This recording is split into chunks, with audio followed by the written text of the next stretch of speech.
mbote ya balandi nyonso ya Yeba TV bienvenue tokutani susu lelo na mukolo na biso lelo tobekta masolo Italie politique tikete mukolo malamu tobonjeli ba mama ba bonne fête na bango parce que moi ezali moya ba mama nde mutu babotaka biso e ba mama nde mutu babokola kabiso lokola biso tobokami na maboko ya mama Marie-Jeanne et topesi bino ba fête bonne fête na bino nyonso ba mama et tokutani susu na mission na biso lelo ya éco politique to sola ma Italie politique webike makambo wa pombok ma Italie politique ezali mbutu na kati na mboka na biso tote komona mikolo te koleka ba ya seniko ba sango oya ba seniko basalaki ba déclaration na bango liboso ya ba pandi sango tozalaki wana ndeko na biso abigayi moko azalaki présente et bomona ki lisusu ke non to robeta susu masolo oya ba liwa ya Delphin Kayimbo azali ki général ya numéro 1 ya ba renseignement na mboka na biso ameka kotika biso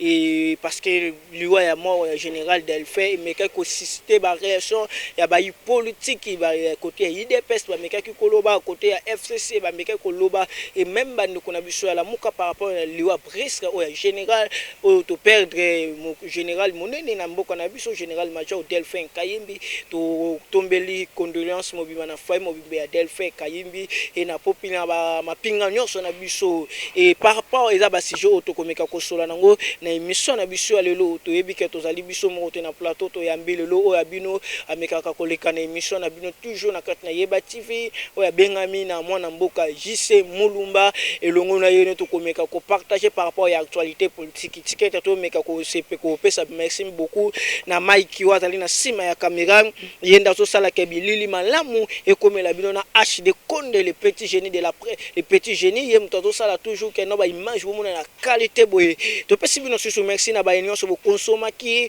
e ba image na biso Yeba TV ina neto meka ko kokisa na kati na Yeba TV to za wana to continue toujours mosala parce que ba défi minene eza kozela biso et senga to relever yango parce que 2020 eza vraiment année au chef de l'état lobaki année ba action toza ko continuer toujours na ba action na biso et to la mto meka kozwa mwana mboka JC Mulumba boni kimia mwana mboka ko le belé ozo mona na te ozo kana te eza nini yo posali retraite politique yo posali moi muki obendani ou bien nini non nga na benda na raté nzoto mekaki un peu kotungisa bon yango singeli to landina non selon conseil ya docteur siko kimikoti santé ça va ça va mwana mboka wa mibengaka combattre tongo et sikete ba ndiko mwe batinde biso to meka kotuna lokola papa Alain na kati na France meka totuna pourquoi mibengaka combattre tongo parce que yo ndo mto bandaki moya yo mto bandaki kombango ya IDPS po mibenga combattre tongo be pourquoi bon na mibengaka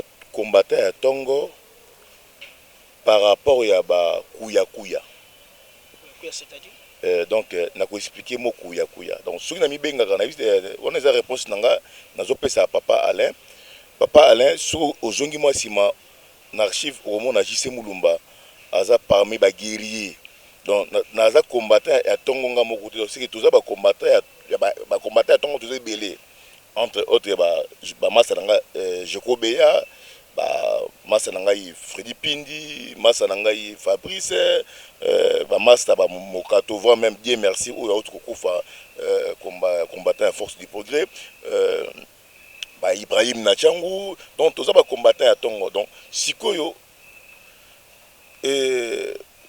na promotion na biso tous ba toto bunda kolika batu nyoso te mais tous ba toto marquera histoire ou le petit pouvoir.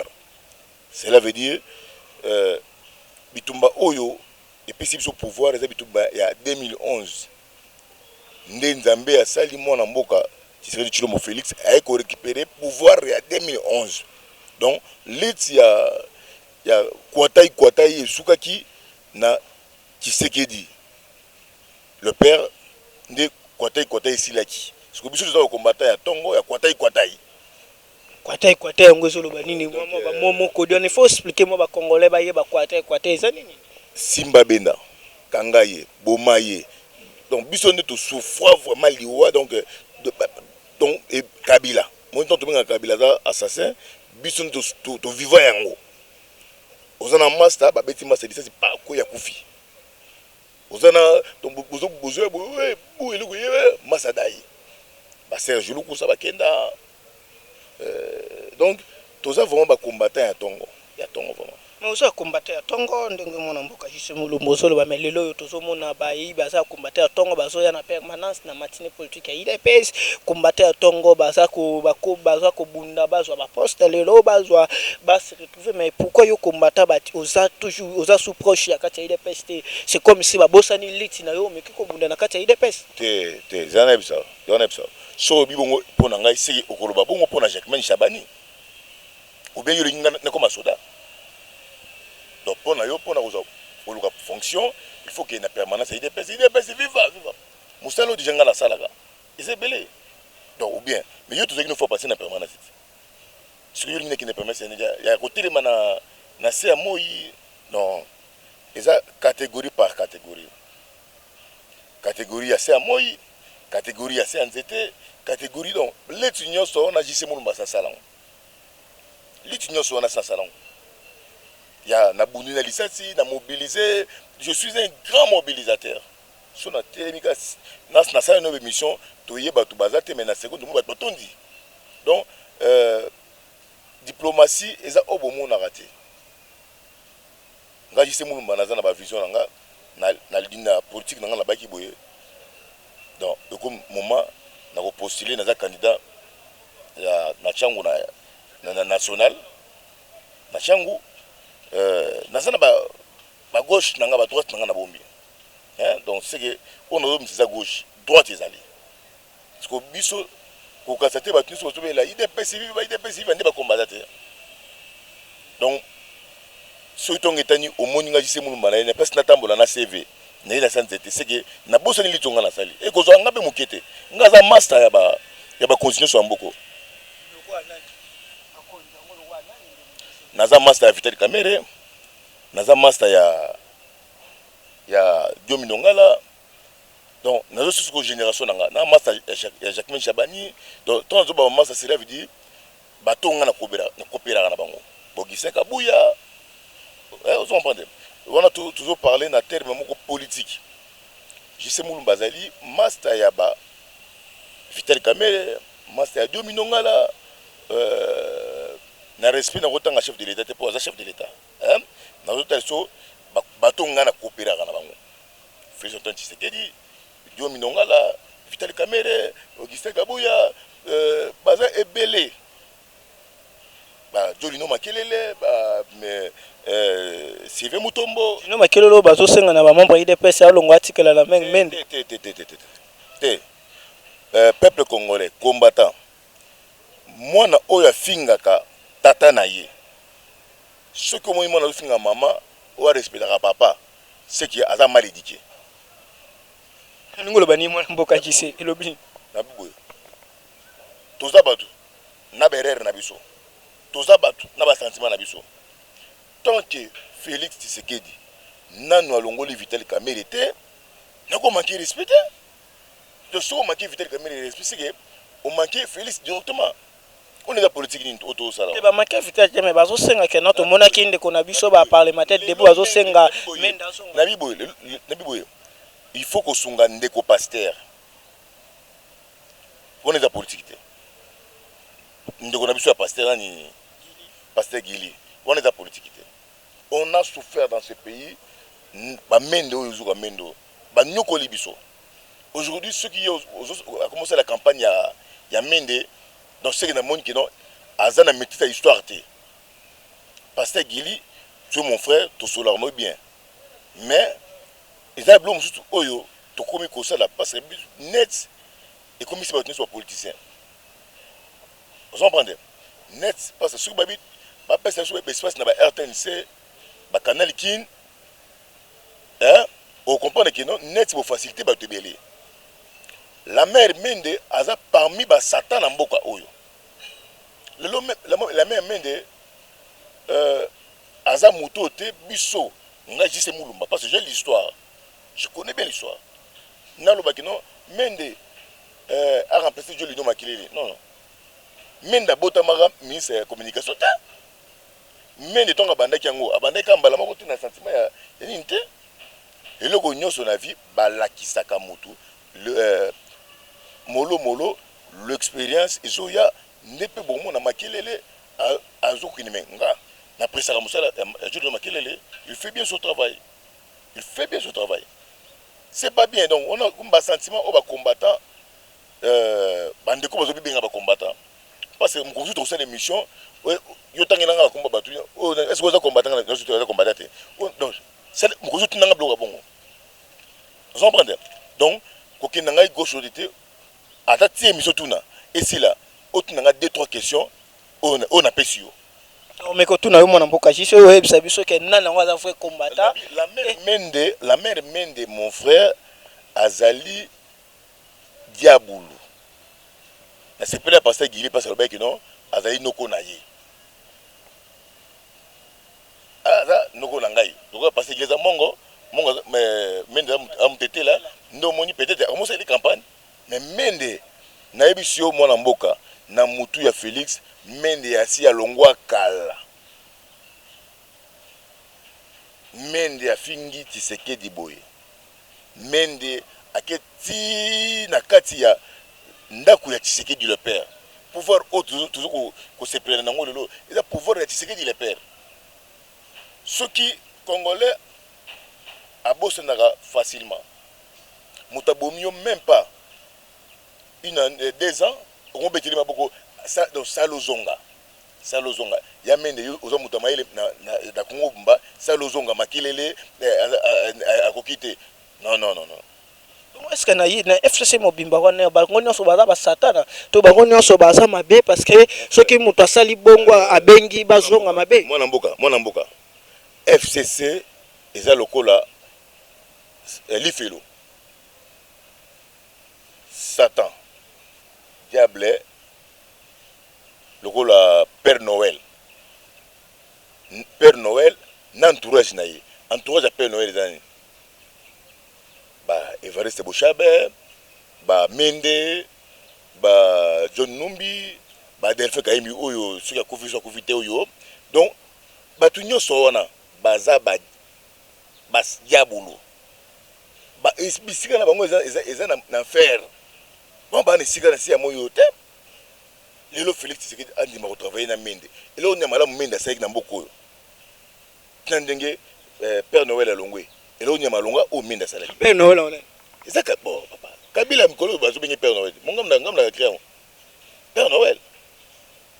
Merci mon mboka JC bozo banga présenté et merci beaucoup wana bozo landa JC Mulumba otozo koba na émission na biso toujours azawana to meka kokoba na maso na biso mwana mboka tsika sokota na sujet d'actualité liwa ya mort ya général Delphin Kayimbi oza parmi bato to meka ko yamba na be mission sur to ko le cam bana ko dénoncer déjà que ba trafic ezo sala ba armes na kat na Tanganyika na kat na be aéroport et Anjil ozaki parmi déjà bato bana ko sonner déjà alarme par rapport na ba congolais et tout comme on a liwa ya général Delphin Kayimbi to ko fa brisque. Qu'est-ce qui se passe au juste? Moi na mboka na ko répondre mais nazonga mo mkesima. Delphin au lobby le komoko wa obanga prison te. Parce que tant bozo tanga ba komo to bike ba juge de ba koti ya sika mikolo comme kebe ba porto plainte. Lokana bisa yo. Moi na mboka ngai JC Mulumba na kota ba boloko ya forme nyonso. Na kangama na forme nyonso. Na betama na forme nyonso. Na bundisama na vie na forme politique na forme nyonso. Na zo ba diabo na forme nyonso. Okendaka limité obiki sifi mo diabo. Na kufate. Kaka lelo. Na état de droit oyo. Yo okangisanga. Yo ya. Wana ipso vérité na kosala peut-être ne monatemi a kosa. Na so vérité. Peut-être ne monatemi a kosa. Ndemu ko oyo peuple comprendre que zana batu oyo nzambe atinda pour obundela batu. Ngana kenda na bureau muté ko sanga poste. J'ai des amis ministres, j'ai des amis non. Na ndena zaboye na zaraja conseiller ya mutu moko mone na mboko. Vous comprenez? Mais ceux qui au ngana ko lobate pour na zo banga prison, mais prison ngayati. Au monde amana ko tiango wana vraiment omoni prison ba politicien o ba muyambo basali siko ya aux hôpital na ba soda nga na sala ngo déjà ba 10 ans ba masala ngo mwana mboka tobeta lisolo ya Delphin Kayimbi. Delphin Kayimbi aza plus que même diabulu et ngai banda ba nosali wana ye na sambelaka nzambe nzambe ezala ya solo na menaka ba investigation na niveau moko oyo ko ndima te omena ba investigation ozo ndima te pour que non pona na confirmer que Kayimbi akufi ya solo et le jour na confirmer Delphin Kayimbi akufi yaka to l'émission au mona nazo mela champagne nde bango pa mela champagne tango Tshisekedi do mulumba kufaki zo mona mboka na ote ko annoncer biloko moko mikolo leki na moni bo sala semblant il faut tout ça l'émission pour tout nanga Tshisekedi akufa ndenge nini nani bo ma Tshisekedi ti mwana mboka na sigo que to sala ngo déjà semaine na to banda complot sala ndenge nini po Tshisekedi akufa na beli la moni surtout comme étape wana bokimi parce que vous avez besoin d'histoire. Si vous avez toujours un moment qui est si c'est que le monde va couper, on va mettre champagne. Va fêter. Delphin. Oyo aboma ba combattant. Na complicité ba combattre beaucoup na permanence. On va tomber. Delphin y est bien go. Na complicité ya ba mort rebelle. Delphin. Aboto la votre mapango.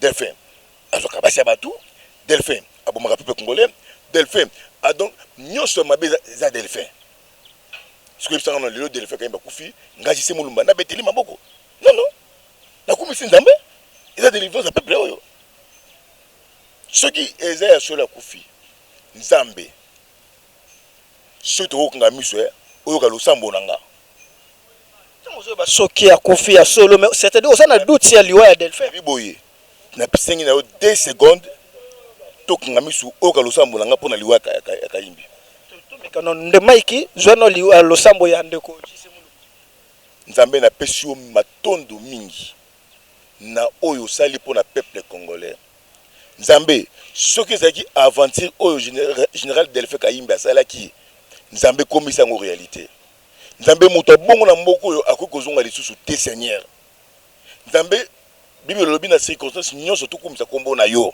yango na pesio merci mingi na pesio merci mingi pona kaka annonce wana o permettre peuple congolais o kakino général wana akufi mais soki akufi te nzambe zoela biso ye vraiment moto bongo azonga susu na mboko yo te ngai ne elongo na peuple congolais to pesio merci mingi na eloko oyo yo si opesi biso comme solution so akufi te nzambe zoye so akendeki mobima na morgue nzambe malili wana morgue wana obacheki wana ezoye pour que azon suna mboko te peuple azala délivrer amen amen ndeko jise mulumba wana eza losambo ya ndeko jise mulumba mona mboka kolandisa matango zoloba ekeno soki akufi to so akufi te c'est-à-dire pona yo oza na ba doute que ya liwa ya général Delphin aza akufi te sengeleki ya kufa kaka moment oyo ba interpeller ye kaka moment oyo ba suspendre ye quand moment oyo ba remplacer nani général Mususu est-ce que moment nyonso wana ya yeba kitiki no asaka mabe de peuple congolais ami bomate omoni batu lokola ba Delphin Kayimbi aza makasi na musala na ye wana alors na musala wana ba yebi ndenge nini ya kosala semblant donc mon na pesi nzambe merci pe na sengi na ye que ceux qui asalaki aventure nzamba komisa ngo ya solo bisika zali azoka kino peuple azo sepela na liwa nanga eki mona mboka donc aza moto te trop ngai na représenter mais ba hommage te je peux pas na pesi nzambe merci parce que zora kino nyoko abimi awa libanga aussi le ko mutu nyuka mutu ba nyuka kufi to komo regete so nyuka pourquoi nyuka kufi papa ebi batu boni na mboko yo bazolela mama mapango ya batu kobotola basi ya batu kobotola kolimusa batu siko mutu bongo to beta so na madame Asa diabulu kufi, c'est fini. Soit kufi solo. Nzambe a s'en charger na ye. Mais mon amboka komona bandeko ya biso FCC bazosala ba déclaration ba otay kosala ba déclaration ba msusu balobi ke bakosala vengeance na liwa ya mwana mboka Delphin Kayimbo azali général akozaki général omona bayi politique mingi ya ka FCC ba ezoswa bango. Est-ce oyebi te ke envoyé spécial moko ayaka na mboka oyo ya ba américain o alobaki pour que Congo ait aide ya États-Unis. Il faut le président Félix Antoine Tshisekedi a se séparé na 4 généraux batangaki général Delphin Kayimbi, batangaki général Mundos ou ba interpellé azali awa, batangaki Tango Fort, batangaki dani John Numbi. Siko parmi les 4 deux moko o akufi. Mususu azali awa. Siko yebisanga non. Bokolo baki vengeance. Mais bon, ça l'a été. C'est la vengeance. Pendant 18 ans, vous gérez beaucoup. Peuple, à Taïbna Moussika. Au peuple a eu pouvoir. Nous, c'est FCC Moussika. FCC a commis, Babotolo Shawarma na Monoko, et Pécho Liboma. Bande Bazana Balala Rapongité. Bana Kimete. Bami Biwana, FCC. Donc cela veut dire, les attentes inutilement, le temps va créer une machine à foufou. Basa la cabine publique pour nous regarder bon au Bayibaki. Mais la politique FCC est si écoufie. C'est bon mon amboka, J.C. Moulumba, to betale solo ya Senko ba to ko sala ba déclaration na bango. Mon amboka. Chez Komba meka ki koloba so chez Komba non ndeko chez Komba meka ko senga na chef de l'état akata kwa ningolobi ke général ba senga chef de l'état et ba merke ba senga ke ameka ko séparer la 4 généraux mais chez Komba tu koloba ke non azo senga ke na chef de l'état a séparer na mais c'est chez Komba opposant il y a Kabila to opposé à Félix.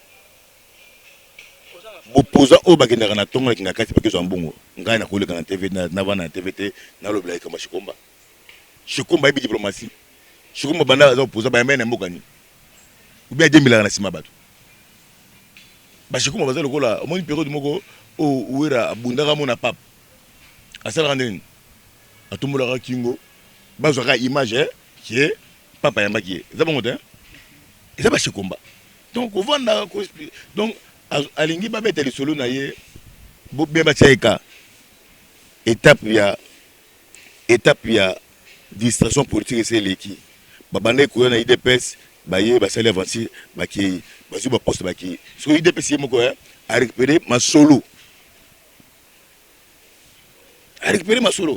donc c'est que donc bazana retard à vitesse no moni musenzo ya Henri Magie. Azole la TV pendant Bakino, Kabunda sa longwe. Pendant 18 ans, Basa na Mokoyo, Azue le côté. Quand il a né, allons la Kabunda. Mais Henri Magie ça la roni nanga pesa yera ayo no fale na so landika Henri Magie c'est-à-dire Henri Magie atako mal à l'aise. Henri Magie politiquement za mwana. Na biso ngaza ya na politique. Na mukolo la politique. Ce que nous comprenons dans la vie, vous comprenez que non politique et côté langa na makila passe na joie qui a Tshisekedi le père. La chose vous comprenez donc ngaji c'est Moulumba na moto yo Tshisekedi yo Moulumba aller sanga kindoki politique. Un grand politicien oyoke na juivement donc tout ça la passation du pouvoir d'une manière spirituelle dans les vétis. Pour découvrir en Mikolozo les bonsoir. Pour comprendre qui est J.C. Moulumba. Nous bisa yo nzambe na likolo zoyoka. Na monde ya spirit et puis bato lokolo ba Tshisekedi na Congo awa. Pona ozo bongo za passer. Mais toza bato Tshisekedi so sekeli na ye. Donc ata lelo bo ça assemble mais lobi bo comprendre que non c'est de moi. Donc bana oyo ba rimagie ezali bana oyo bakumi koluka ko sepelisa Père Noël. Quel pouvoir bien complicité na bango bazana ngo pour que ba longola kabund na assemblée. Mbala moko donc Nzambe pesa bango volonté wana. Parce que à cause de la réalisation il y a le chef alobaki je n'ai pas l'intérêt il y a qu'on dissoudre le parlement. Mais soki bazami bali ba posséder bongo oyo ka ndenge nini assemblée wana ezokangama. Tous après ce qui arrive petit peuple tous pour décision na bino ya complexité na bino wana ya kolongola kabundu mais ngana osemela Nzambe bosala ngo mwambangu na mars na saison mars bosala ngo pour que tout dissoudre le parlement mbala moko tout c'est la bango donc vérité de l'IA tout c'est la bango na clé boa de soka ba meki mbala moko tout nini to kangi bibi to ngone nini to pesi général ouais aux la fonction ka suka songo wana to pesa ka songo ordre kinde wana kanga ale mutu mota kota wana peuple entouré par le moment et ça va bon soki baza mibali ba banda motion na parce que mabunda soki mabunda oyo bona motion ya mabunda oyo Janine mabunda rwandaise wana ah bon na biboye rwandaise wana tonga mangaki chef de l'état c'est normal hein sikoyo bango bité lokola kabunda esa bo nager pe ba bari ko nager te faut ba longola ye OK lokola bango ba otamsa kongo nde ba lwa kata ba longola kabunda après au mona eloko to sala bango to dissoudre parlement mbala moko to kanyi ba to si ba kadre to kanyi mo box wana to bengani bango pe ko zala mukolo oyo exil ba ko ba exilé ba kasa ba nager na likolo ba bot na fleuve. C'est bon mon mboka toko tatukomoshite baso ina biso katukomoshite to beta moi quelque question ya bande ko na biso ya Seniko ba mekeke ko loba keno bazo senga keno ba moni coalition ya FCC cash eza ko fonctionner ka eza ko fonctionner eza ko mema mboka na biso ba mona ngo eza accord auquel eza ko mema ekanyi mboka na biso en otage eza ko mema pays na biso na misère ko la sama ba déclaration ya Seniko point de vue na bizani Seniko baza ba commerçant sans capital na tout non ils ont un parti politique tous à ranine société civile hein société civile hein non bien baza ba tribal lokola mulu banda zo pouvoir pour na bango folela muta bandundu ndo moni bitumba nyoso wana Seniko wana mute kote tsiki na mabele ba séance de Seniko et Seniko na moko apesa peu pouvoir Outa histoire banda. Est-ce que l'église catholique essaie de faire pouvoir y moto alingi? Na CNS. Yo so botamai. Et puis sur la CNS. Aventure l'église catholique. Awa. Il y a aventure ya Chibala. Na Kabila. Nan. Seniko? Est-ce que bazali na pouvoir ya ko baginote Chibala te parce que faut toujours un dialogue nebiso. Tout ça là correct. Tout est honnête. Et ça distraction. Baza bakena rozambongo. Yo ka te kote abeshole. Akina rozambongo ya Moïse Katumbi. La muka na vérité mobimad. To bazaki ensemble, ba vendo financer abeshole. Zolanda. Nani ndeko ya bemba ona ni karatana nani ambongo. Fruit de l'ambongo. Suka mbongo na habité. Alors c'est le tribalisme. Alors c'est un peu plani. Dialogue na mboko eza soutien. Dialogue ezati. Lisanga bonganga très très. Mais il y a aussi un dialogue encore wana eza komema mboka na ndeko. Parce que population bazo chiter vers dialogue. Babandaka bongo. Pour que ba chiter vers dialogue. Eza distraction. Mon frère mboka o eza ya cholete. Il y a Mbongo, il y a Foyou le Sénégalais, il y a Jean-Pierre Bemba, il y a Moïse, il y a Mboka, il y a Peuple Congolais. Et puis, il y a le Komoko. Et banda mwana mboka zu pouvoir étranger moko na Congo a sous pouvoir te Moïse Katumbi a retiré jamais l'état dans mboko lokola Kabila Tanzania longwe yeba ke histoire ya étranger na Congo esili et retiré les choses comme ça matin donc faut longola loko wana faut na place ya tout qui na ba distanciation ba mbongo ba tout se concentrer vers misala ya chef de l'état na espace une année besoin de makarate ken na 24 tala sur des motos à 24 étape nini tala oya ya pompage na mongo ni mboka o sur des motos côté sur toute prison mais n'abisio boy président Félix Abaki je n'ai pas le temps de finir au passé siko abano refinir na présent au tchenga l'écoute allez na dégradé yo na commission civile allez aucune justice au kufi au des aventures Blatiner o ya Afrika sur Blatiner non azana ba nyongo ya ba banque belé na mboko tant ba pesi mbongo so des moutons Blatiner azum mbongo wana ayi ko futa ba nyongo ya ba banque abandi ba aventure OVD alinga cause chef de l'état bité ngamo fona mona pona ye akataki chef ngaka ya telemi a chim mamabo na loketo ndenge Père Noël abandoko cha non chef c'est non tokei ba mesenaki Père Noël mafieux batu nyonso balandi Kabila ba mafieux alors mboka etambola kina ba mafieux siko mboka etambola na mwana mboka oyo abotami na opposition a souffrir une opposition tiens ko liboye une opposition a yebi pesa Congo pesa ngade ba fayu na mboka o pesa ngade za fayu pesa ngade adresse ba Moïse Katumbi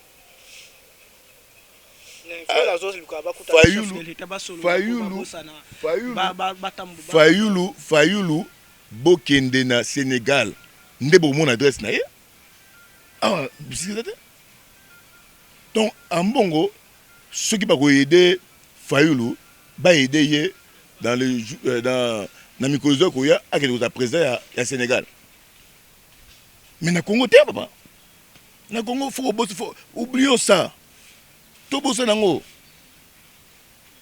Ce pays appartient aux Congolais et non Moïse Katumbi, Zambien, Nani Fayulu, Sénégalais. Vous avez nos aventures. On aventure. C'est bon mon amboka JC to comme vraiment na suka émission na biso merci beaucoup na opportunité pesa ki biso ke okoda ke biso susu et occasion to sola na yo pe message na yo ni nango ngo pesa olancer na biboye ba combattant o bakanisi baza ba combattant so leki na TV betela peuple oyo aza nango besoin famille Tshisekedi eza famille oyo et se sacrifier pour que yo ozala bien. Alors, si vous avez sensible à la TV ou non, est-ce que Lubumbashi n'est pas ça votre vie? Non, nous autres, c'est nani parce que mon comme tu Nabiboy. Tant qu'on a agissé mon malambo yo, ba kombo na botanga kayati. Qui est combattant? Fils mukoko na tangilo ba kombo aza combattant yebisanga. Wa songi. Te nazo sa songi te nazo yebisa yo. Ko linga se peso tanga. Tanga komba 5 na ba combattant. Fils mukoko. Nazo tanga. Fils mukoko aza combattant. Te tanga 5 non ngana fils mukoko Chole Pasteur Guili Yokaso et qui est encore conseiller chef d'état en matière de culture nani Komboya Wata Sarabalox bandi kuboye biye nani Fumu Sabata na bango nyoso wana combattant ya Fumu Sabata. Combattant ya solo fils mukoko. Wanga soma yotanga. Na bakombo o journaliste atangelinga. Pasteur Guili fils mukoko nani Chole Yokason Fumu Sabata. 4 wana na ebisio vérité. Na so vérité. Na ebisio vérité. Fumu Sabata parce que ça conseiller chef de l'état tout Fumu Sabata a mérité Fumu Sabata Nabi Boye Fumu Sabata bundi te fils mukoko abundi te fils mukoko Berer na ende ebetisaka ye na combattant à force du progrès. Fils moko abunda te. Na te te j'aime ça. Na bisa yo neni opposition fonctionnera. Hein? Aux opposants, il y a parti na yo ou bien aux opposants, il y a adversaire en face na yo. Adversaire en face na yo Kabila. Ceux qui ont manqué Kabound, Babetio, aucun combattant. Ceux qui ont influencé Batou, Bayakoubou à permanence. Un groupe de 20 personnes, Bayakoubou à permanence. Bakangio, Batuna Boloko parce que au manqué beaucoup de respect. Et à partir du respect, aux combattants, té. Naibisio, vérité, qui n'est que tout na Bayebisayo. Au monde Jeko. C'est un combattant. Je suis combattant. Combattant. Mokato combattant, je suis combattant, Fumu Sabata combattant, Joël, Massalanga Joël, on a conseillé dans le département, dans le collège, il y a santé. Combattant. Ma prince, pas combattant. Nabi Boye. Il y a une différence entre combattant na parlementaire debout. Au moins temps tout qui ne front. Hein? Tout qui ne front au moins on a Pindi Fabrice Jeko, JC Moulumba Ibrahim, Fumu Sabata, Prince Kabeya, Prince, je ne peux pas inviter. Prince ba combattant bango. Le reste bazara na sima. Oh yoka sui po accueilli. Mais biso to simbaka aussi mi police longo lié, ou bete police to kei. Donc, par master, baza parlementaire debout. Ngam na bisio. Na fini mu tout na kitikete, ba parlementaire debout. Neti pasteur Gili. Admin est-ce na li tonga c'est inane. Non, pasteur Gili a mon histoire, a mon parcours. A mon parcours ba c'est biso to comme na suka. Non. Te pasteur Gili a josa le musala même bibe lobby même mutaye na tonga même mutaye na pourquoi aza ba même tel foot. Na pesi bino merci mingi po net ndé commissi ba to beli ba politicien. YouTube na bino yo. YouTube on est commissi bino ba. Que maman zo so na les intamboro bisa yo. Qui est JC Moulumba? Maman mo ga JC Moulumba to comme na suka pesa message na yo ezolanda yo na numéro de téléphone no bat ba ko zwa yo, numéro de contact na po bat ba benga yo. Numéro de contact na ngezali plus 243 91 29 17 791. Plus 243 91 29 17 791. C'est ça, non? Na bandé pour la Yasuka. Plus 243 91 29 17 791.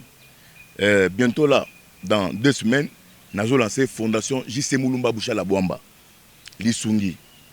Alors, Fondation JC Moulumba Bouchala Bouamba, c'est Fondation à Kala. Ba oyo ya malamu, baction les petits zoba na changu. Batunyo so obalingi changement. Baya to simbana to sengi mutumbongo te mais fondation JC Moulumba ezobanda baction nango dans 2 semaines na repesa bino date na émission zekoya les restes so mo na lobi mabe manginga respect comme ça ozo ya yo. Merci. On a mana mboka JC Moulumba abiso mo na lobi mabe makeka respect pour ozo ya yo te soko ozo nini soko za réponse na yo to ko ozo nini. Merci beaucoup na bandoko bino so bolanda kibiso to yambaki wi mwana mboka JC Moulumba otomeki ko solana makambo etali politique bwebeka tomeki ko beta histoire ya mort ya général Delphin to beti mo muki le dossier ya bandeko na biso ya Senko et nazo promettre bino ka miko semaine ezoya na ko yamba JC Moulumba na émission moko spécial to ko beta liwa ya Etienne Papa liwa ya Etienne Tshisekedi akufa na nini information mo linga peuple congolais to ka liwa Laurent Désiré Kabila. Donc l'histoire ya Lumumba mais histoire ya Tshisekedi ti lezo betamate. Alors JC Moulumba na lingina expliquer batu Tshisekedi akufa ningi pe banani bazaki na complot ya ko Tshisekedi.